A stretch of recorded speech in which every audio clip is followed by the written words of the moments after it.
Pretty sure this is the hardest 10 miles of my life. Yeah. So day 2 of our adventure in Michigan, riding mostly the North Country Trail and BikePacking.com's North Country Traverse route. We got up. I think everyone had a pretty good night's sleep. It was a pretty quiet campground. So coffee, breakfast, getting the bikes together, repacked up and everything that goes with a bike camping trip. Filled up the water bottles. We did realize there was a well at this campsite. Me and Aaron had filtered our water the night before. So it was down the road and back to the trail. As I mentioned, I think to get to the camp spot was a couple miles. So a couple miles to pick up where we left off. And once we got out there, it was this beautiful single track again. Like I said, mostly hiking trail vibe and these awesome sweeping views of the river. But it wasn't far before we got into a decent amount of hike-a-bike. Just some rooty stuff and some very, very steep stuff. Kind of, you know, the little tributaries that go into the river. You're kind of going up and down those valleys. Some of them are rideable, but some of them were a little too tough on the loaded bikes. And then as you can see, like in a spot like this, just a little too rooty with the loaded bikes to get around. You know, I might not have made it around this without a loaded bike, to be honest. But yeah, so slow going start to the day. We quickly realized that we had made the right decision the night before by cutting off some mileage, because we would have been riding this kind of tough, rooty stuff, you know, at dusk and probably after dark, and navigating this would not have been a lot of fun. Erin had asked, I believe I mentioned it in the last video, if we would have kept going if she wasn't there. And my answer was yes, probably, but it would have been a poor decision for the reasons I just mentioned. And I'm wondering if we would have found a spot to camp, if we would have stealth camped. Later, you'll see we do pass some campsites along the river that were not marked on our route. We had kind of marked all the points of interest and stuff, and these didn't come up, and they didn't come up in the other maps that we had used. So maybe we would have seen the fire and maybe we would have stopped, but who knows. So it was somewhere around here we passed a couple people running. I didn't get any footage of them, but the guy says, "You guys are doing a great job," and we were pushing our bikes up a steep part, and he was like, "But the worst is yet to come." And the woman says, "Don't tell him that." And he's like, "What? They need to know." So what he was describing was a hike-a-bike climb that took us a really long time. I know Aaron and Brad were particularly beat at the top of it, and we were only a couple miles in, like maybe only a mile in on the actual trail, and we had to hang out there at the top and regain our composure. So it was tough. Right here, we turned and started to go down this super sandy road. And thank God Erin back there was actually looking at her Wahoo and said, "Wait, doesn't it just go right across here?" And she was right.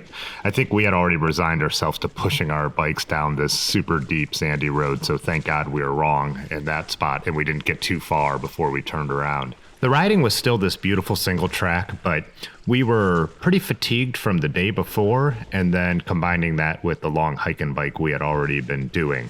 You know, we weren't that far in, and I could tell that everyone was a little bit tired. I think the thing that kept me going was views like this. I'm like, this is just so cool and so pretty, and just really, really nice riding. And once in a while, there would be some fun little descent sections too, where you got to really, you know, kind of get going a bit. Well, we are 5.8 miles in on day 2, and it's taken us an hour and 9 minutes. Brutal. Our average speed is 5 miles an hour, but it gets us views like this. Yeah, I'm wondering if that is some kind of rolling time number on the Wahoo, because I know when we were only a mile and a half in, it was already like 45 minutes or an hour. So I don't know where I'm getting that number there, but regardless, slower going than, you know, we thought it would be. So even with our new plan. And the new plan had been just to get to lunch. So we were going to stop in the town of Messick. It's where we were supposed to have dinner the night before. We figured we'd get there for lunch and then make a plan for the rest of the day, knowing we were not going to get all the mileage and get to the reserved campsite that we had planned on. You know, it was completely unrealistic. So that actually, to me, is also the thing that made this a little more enjoyable, is the pressure was off, knowing that we were only going to go as far as we felt like it for the day. As you could see there, those were some of the campsites I was talking about earlier that we didn't see on the map, and we had passed a number of those. Well, So about 10 miles in, we decided to take a break at this cool overlook, and this was also about the end of the single track for now. I don't know if this road is actually a road. is this on our route or is this something you added? No, it's on a route. Oh, right. Oh, so this could just be 10 miles of sand. It does say that the road that we're turning on is unpaved. So. Oh, so sand. So that was the discussion as we were heading out onto the sandy gravel roads to get to lunch.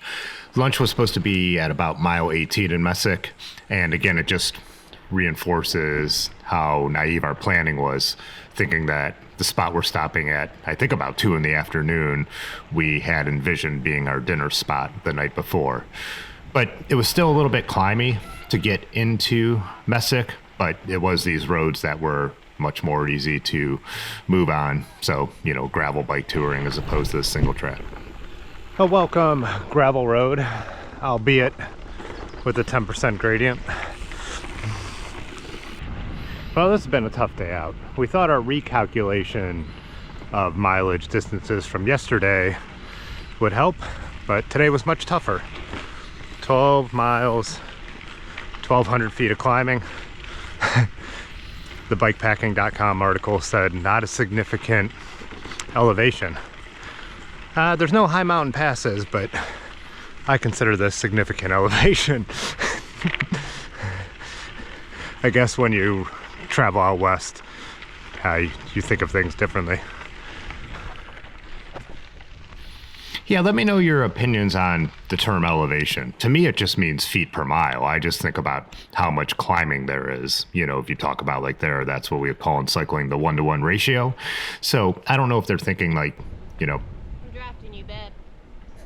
like elevation in terms of like being up in the mountains or just long climbs.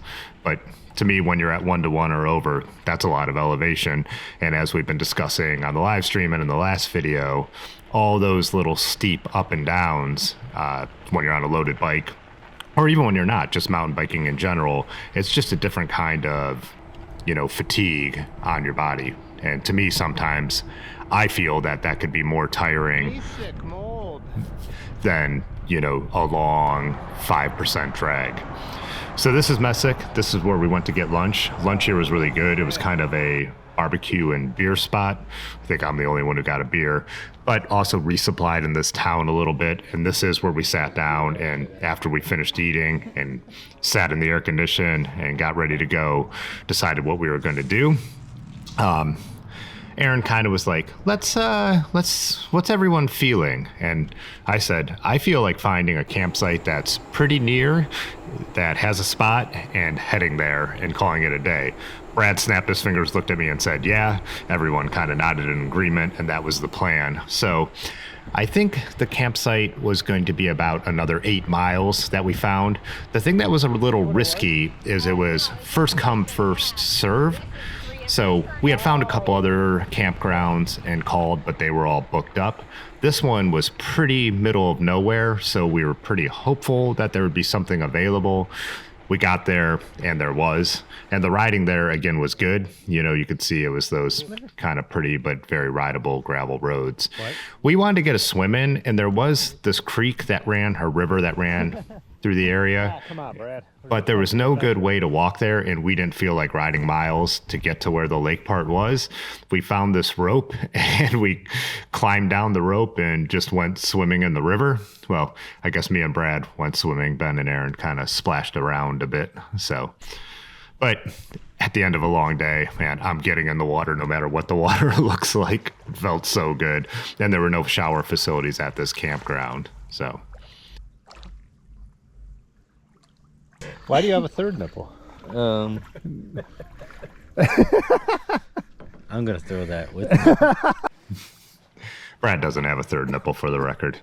Anyways, yeah, this little swim. And then when we climbed back up this rope, Ben's like, maybe don't put as much weight on this rope as we thought. That rope, I should have got a picture, was only attached to a little knob where there used to be a branch. Super sketchy and ridiculous. So this is the camp host had the firewood. So there's me using the Modal Infinity tools to get our logs back to the fire. This whole thing of like calling it a short day was a great decision. Like I said, everyone was fatigued, and I've said before, this is vacation and we want to enjoy ourselves. So getting a swim in, cooking our dinners at a reasonable time, getting the fire going, having a couple beers in my case was all really great. And then it was day 3 and what we thought would be a relatively smooth push to the coast. I don't want to jinx it, but so far this has been a nice ride. I take it back. So that'll be the next video. Hit that like button. Check out our little swag store below if you want to support the channel. I appreciate it all. See you in the next one.